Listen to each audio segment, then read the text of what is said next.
Hello students, this is Vikram Rathore, your maths teacher.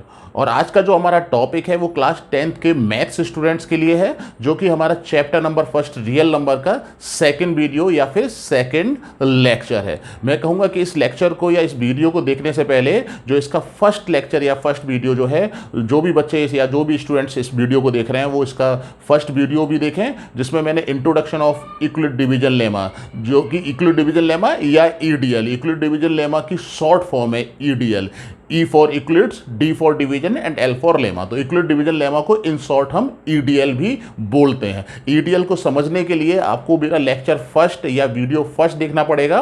उसके बाद यहाँ पर हम जो है एप्लीकेशन ऑफ ईडीएल, यानी ईडीएल का कहाँ कहाँ पर हम यूज कर सकते हैं, किस तरह के क्वेश्चन में इसका यूज होता है, ये उसी पर बेस्ड है। और इसका एप्लीकेशन समझने के लिए यहाँ पर हम कुछ क्वेश्चन या कुछ एग्जाम्पल्स लेंगे, जिसकी हेल्प से आप ईडीएल का यूज या ईडीएल के एप्लीकेशन को आप बेहतर तरीके से समझ सकते हैं। तो सबसे पहले मैं यहां पर एक क्वेश्चन लिख रहा हूं सभी स्टूडेंट्स के लिए। Question is so that any positive odd integer is in the form of 6q plus 1 or 6q plus 3 or 6q plus 5, where q is some integer।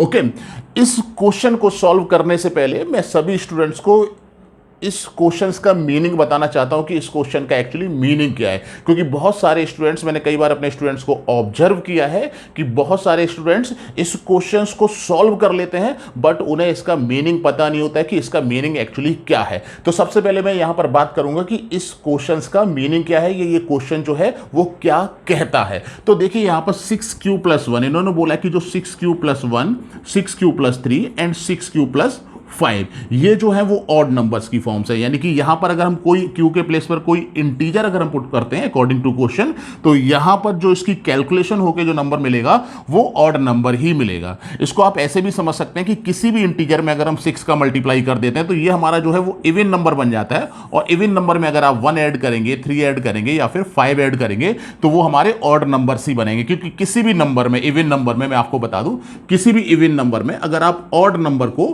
Plus करते हैं यहां पर, ओके, ऑड नंबर को अगर हम plus करते हैं तो ये हमारा क्या बनता है, ऑड नंबर ही बन जाता है। तो इस क्वेश्चन में इन्होंने यही बोला है कि यहां पर जो नंबर है 6q plus 1, 6q plus 3 और 6q plus 5, ये ऑड नंबर्स हैं। तो डेफिनेटली हम समझ सकते हैं ऑड नंबर्स हैं। अब कई स्टूडेंट्स के माइंड में बड़ा कंफ्यूजन होता है कि सर ने यहां पर 6q plus 7 क्यों नहीं लिखा, 6q plus 9 क्यों नहीं लिखा, या फिर 6q plus 11 या वट एवर 13, 15, ये सारे के सारे नंबर क्यों नहीं लिखे। तो सभी स्टूडेंट्स को मैं बताना चाहूंगा यहां पर कि अगर हम 7, 9 या 11 लिखते हैं तो जो रिमाइंडर होगा, दिस इज कॉल्ड रिमाइंडर, क्योंकि यूक्लिड डिवीजन लेमा में ये रिमाइंडर होता है और रिमाइंडर किसी भी कंडीशन में डिवाइजर से ग्रेटर नहीं होना चाहिए। तो यहां पर जो 6 से ग्रेटर हो रहा है 7, 9 भी 6 से ग्रेटर है, 11 भी 6 से ग्रेटर है, so we can not write in this form, इस फॉर्म में हम नहीं लिख सकते हैं। तो एक तो ये पहली बात हुई। दूसरी बात बच्चों के दिमाग में आती है कि सर यही ऑड फॉर्म से, कुछ बच्चों ने मुझे बताया कि अगर हम सर यहां पे 4q plus 1 अगर लिख देते हैं तो सर ये भी तो हमारी ऑड नंबर्स की फॉर्म है, या फिर हम 8q plus 1 लिखते हैं या 3 लिखते हैं, यहां पर ये भी हमारी 8 नंबर्स की फॉर्म है। बट आपने जो है यहां पर 6q plus 1, 6q plus 3 या 6q plus 5 ही क्यों लिखा हुआ है। तुरंत क्लास में बच्चे जो है इस क्वेश्चन को मुझसे अराइज करते हैं। तो सेकंड मैं आपको बता दूं कि ये ऑड नंबर्स की फॉर्म तभी है जब उस नंबर को 6 से डिवाइड किया जाता है। अगर हम 6 से डिवाइड करेंगे, अगर हम इन अदर वर्ड्स इस क्वेश्चन को और थोड़ा सा डिस्क्राइब करते हैं और थोड़ा सा हम एक्सप्लेन करते हैं, तो ये जो फॉर्म्स दी गई इन सभी फॉर्म्स में जो नंबर हमारा पॉजिटिव इंटीजर है उसको 6 से डिवाइड किया गया, और 6 से डिवाइड के बाद उन्होंने बोला है कि रिमाइंडर या तो 1 होगा या फिर 3 होगा या फिर 5 होगा, इसके अलावा कोई और नंबर नहीं हो सकता। और यहां पर जो बच्चे हमें एग्जांपल दे रहे हैं मैं उनको बताना चाहूंगा कि यहां पर जो नंबर आपने लिया हुआ है वो 4 लिया हुआ है, और यहां पर नंबर लिया हुआ हुआ है वो 8 नंबर लिया हुआ है। तो इसको और थोड़ा सा मैं एक्सप्लेन कर देता हूं। सपोज दैट हमने कोई भी एक नंबर जो है वो ऑड इंटीजर जो भी आपके दिमाग में आता है वो ले सकते हैं। हमने लिया यहां पर 19 और जब हम 6 से इसको डिवाइड करेंगे तो देखेंगे 6 3 18 और रिमाइंडर हमारा क्या बच रहा है 1। तो अकॉर्डिंग टू क्वेश्चन इन्होंने यही बोला कि रिमाइंडर या तो 1 होगा या फिर 3 होगा या फिर 5 होगा if we have to divide that number by 6, अगर हम 6 से उस नंबर को डिवाइड करते हैं। तो जब भी हम यूक्लिड डिवीजन लेमा के क्वेश्चंस को सॉल्व करते हैं तो इसमें मोस्ट इंपॉर्टेंट थिंग जो है, जो हम बी की वैल्यू लेते हैं उस पर हमें बहुत ध्यान रखना है। और जो बी की वैल्यू है वो अकॉर्डिंग टू क्वेश्चन है। अगर क्वेश्चन में लिखा होगा कि ऑब्वियसली अगर कोई भी नंबर हमारा, जैसे हम आपको बता दें कि जिसे 6 से मल्टीप्लाई करते हैं तब हमारा इवन नंबर आता है, अगर किसी भी इंटीजर को अगर हम 4 से मल्टीप्लाई करेंगे तब भी हमारा जो है वो इवन इंटीजर ही आएगा। अगर हम 8 से मल्टीप्लाई करते हैं तब भी हमारा जो नंबर है वो इवन नंबर आएगा। बट इन दिस केस जो हमारी ऑड नंबर्स की फॉर्म होगी वो 4q + 1 4q + 3, यानी 4q + 5 नहीं लिख सकते हैं। 5 वाले केस में क्या होगा कि जो 5 नंबर हमारा है वो 4 से क्या हो जाएगा, ग्रेटर हो जाएगा। इसी तरह से सिमिलरली अगर हम 8 से डिवाइड करके दिखाते हैं तो जो क्वेश्चन हमारा फ्रेम्ड होगा वो क्वेश्चन हो जाएगा so that any positive odd integer is in the form of 8q + 1 और 8q + 3 और 8q + 5 और 8q + 7। ये हमारा क्वेश्चन जो है वो फ्रेम्ड हो जाएगा। यानी कि हमें ये ध्यान रखना कि इस क्वेश्चंस के अकॉर्डिंग अगर कोई भी इंटीजर जो कि ऑड है और उसको हम 6 से डिवाइड करते हैं तो जो रिमाइंडर होगा हमारा वो आइदर बी 1 और 3 और 5, यही रिमाइंडर बच सकते हैं। और इसको आप किसी भी इंटीजर्स को अगर समझना चाहते हैं तो इस वीडियो को पॉज करके बहुत सारे स्टूडेंट्स इसमें कोई भी आप ऑड पॉजिटिव इंटीजर लीजिए और उसको 6 से डिवाइड करिए और आप देखेंगे कि 6 से डिवाइड करने के बाद अगर वो जो रिमाइंडर है हमारा वो या तो 1 रहेगा या 3 रहेगा या 5 रहेगा। अब बात आती है कि इस तरह के क्वेश्चंस को, ये तो मैंने इस क्वेश्चन का पूरा डिस्क्रिप्शन आपको दे दिया। अब आता है कि अगर इस क्वेश्चन को हमें सॉल्व करना हो तो उस क्वेश्चन को हम कैसे सॉल्व कर पाते हैं या फिर करेंगे। तो देखिए इसका जो मेथड है वो सॉल्व करने का क्या है वो मैं यहां पर डिस्कस करूंगा। सबसे पहले आप क्या करेंगे यहां पर कि जो आपका इंटीजर है यहां पर उसको a लेट करेंगे कि जो इंटीजर है वो हमारा क्या होगा 8। तो सबसे पहले let a be any positive integer, यानी a क्या है हमारा, कोई भी पॉजिटिव इंटीजर है। और बाई ईडियल यानी यूक्लिड डिवीजन लेमा हम इस इंटीजर्स को a = vq + r की फॉर्म में लिख सकते हैं। यहां पर मोस्ट इंपोर्टेंट r की वैल्यू 0 या 0 से 0 या 0 से ग्रेटर होगी और b से स्मॉलर होगी। इसको लिखने के बाद अकॉर्डिंग टू क्वेश्चन हमें b की वैल्यू लेनी। हर बार मैं आपको बता रहा हूं ये इंपोर्टेंट पॉइंट है, हर क्वेश्चन में जो b की वैल्यू है वो आपको चेंज करनी पड़ सकती है। ये वैल्यू जो है वो फिक्स नहीं होती है, ये अकॉर्डिंग टू क्वेश्चन ये चेंज होती रहती है। अगर क्वेश्चन हमारा 4q + 1 और 4q + 3 लिखा होता है यहां पर ऑड फॉर्म्स तो हमें v की वैल्यू 4 लेनी पड़ती। But in this question we have to take v = 6। हमने यहां पर v की वैल्यू 6 लेट की। क्यों लेट की बेटा, ये समझ में आ गया सभी लोगों को शायद मेरे ख्याल से। अकॉर्डिंग टू क्वेश्चन और अकॉर्डिंग टू सिचुएशन, जो हमारी कंडीशन दी है, सिचुएशन दी है, यह जो क्वेश्चन में लिखा हुआ है उसके अकॉर्डिंग हमें v की वैल्यू यहां पर क्या लेनी पड़ेगी, 6 लेनी पड़ेगी। और जैसे ही हम b के प्लेस पर यहां 6 लिखते हैं, 6 + r, हम बड़ी आसानी से समझ सकते हैं कि जो r की पॉसिबल वैल्यूज हो जाएंगी वो 0 1 2 3 4 और 5 होंगी। ये बड़ी आसानी से आप यहां पर समझ सकते हैं कि जो r होगा रिमाइंडर 6 किसी नंबर को डिवाइड करने के बाद, पॉजिटिव इंटीजर को डिवाइड करने के बाद रिमाइंडर 0 1 2 3 4 और 5 हो सकता है। अब यहां पर हम पॉसिबल केसेस लिखते हैं कि अगर सपोज दैट रिमाइंडर हमारा 0 है तो a की वैल्यू 6q हो जाएगी, और अगर 1 है तो 6q + 1, अगर 2 है तो 6q + 2 a की वैल्यू, और अगर इसी तरह से similarly 3 6q + 3 6q + 4 and 6q + 5। Now we have to decide कि इसमें से जो हमारी ऑड नंबर्स की फॉर्म है वो कौन सी होंगी। तो हम आसानी से, बड़ी आसानी से ऑब्जर्व कर सकते हैं कि 6q क्या है, ऑब्वियसली हमारा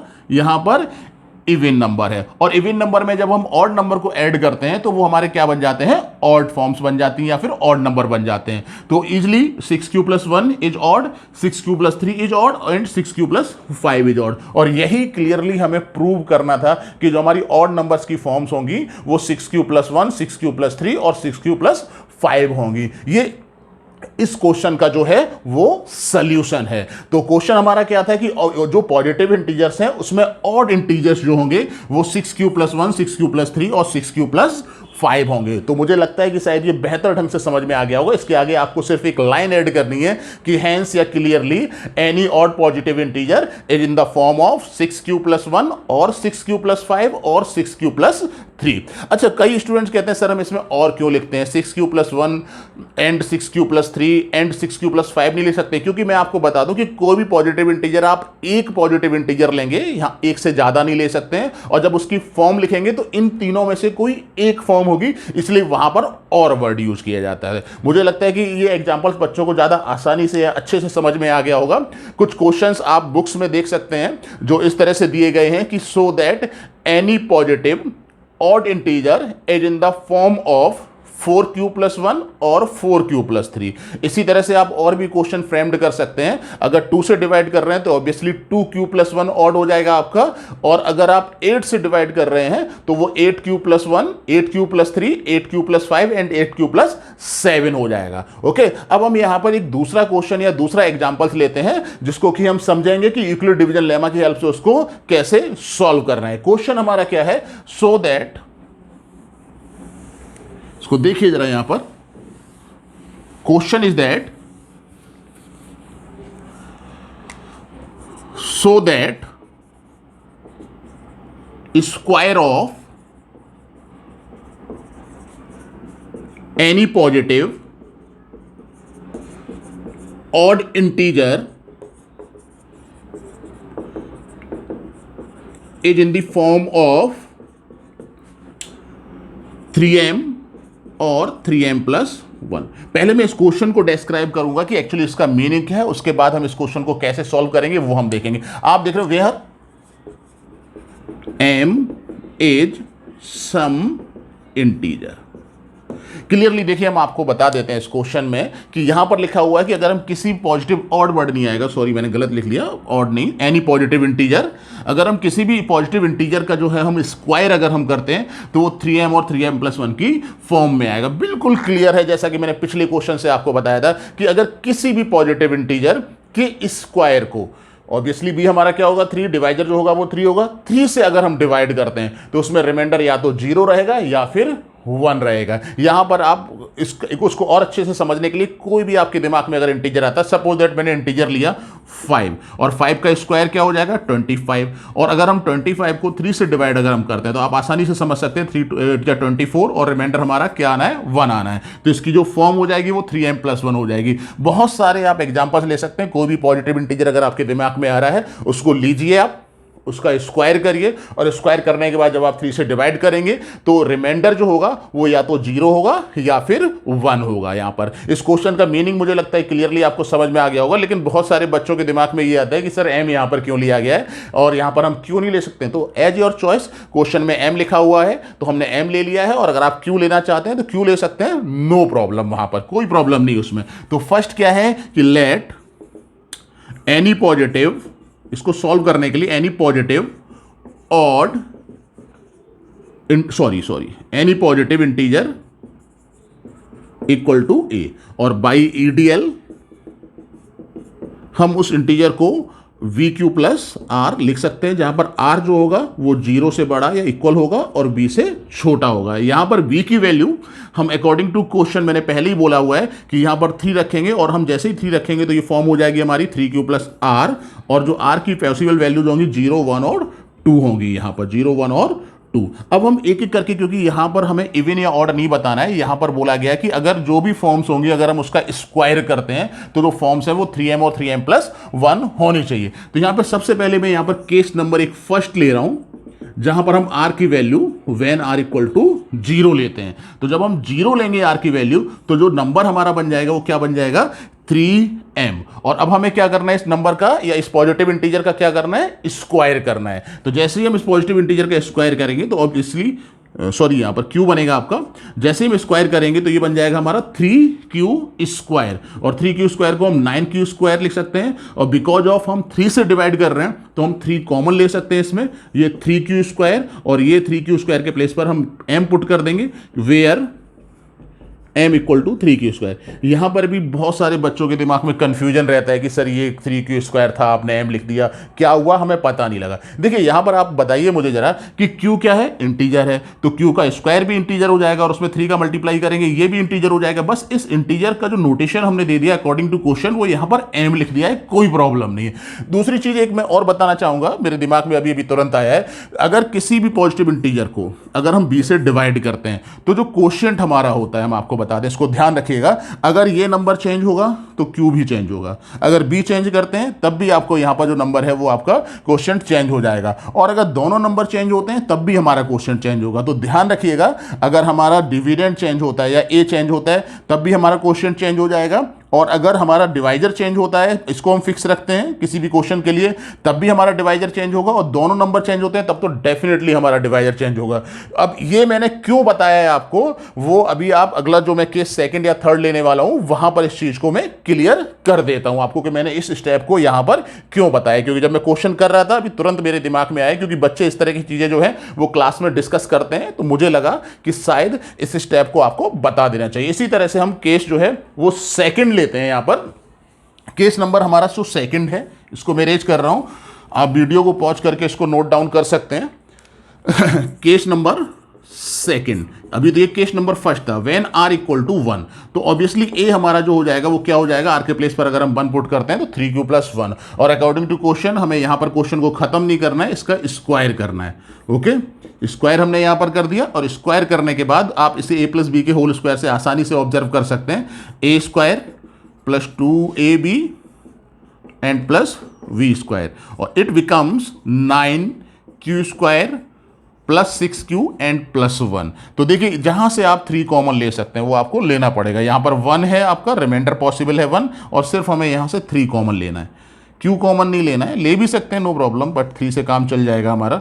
3q² और प्लस 2q and +1, और फिर आप देखिए इसके प्लेस पर हम क्या करेंगे, इक्वल टू 3m पुट कर देंगे और +1, और यहां पर डिफाइन कर देंगे where m equal to 3q² + 2q। और जो मैंने अभी प्रीवियस स्टेप में आपको बताया था, कई बच्चे कहते हैं सर यहां पर आपने m इक्वल टू 3q² लिखा हुआ था, बट यहां पर आपने m equal to 3q² + 2q कर दिया। आप अगर नोटिस करेंगे, मैंने कहा था कि अगर a या b किसी की भी वैल्यू चेंज होती है तो हमारा जो क्वोशिएंट है वो चेंज हो जाता है। तो इस क्वेश्चन में आप देखिए कि यहां पर a की वैल्यू 3q थी, और इस केस सेकंड में जो a की वैल्यू है वो 3q + 1 हो गई है। इसी वजह से यहां पर जो क्वोशिएंट हमारा आया है जो कि m है, यहां पर उसकी वैल्यू 3q + 2q हो गई, चेंज होकर इन प्लेस ऑफ 3q²। इसको आपको अच्छे से ध्यान रखना, जो कांस्टेंट नंबर होता है इसको ध्यान रखिएगा, definitely this is a remainder, और जब भी आप कॉमन लेते हैं नंबर तो आपको ध्यान रखना है कि this remainder always be less than the divisor. This is the case number second. Similarly यहां पर ऑब्जर्व करिए कि हमें दो केसेस में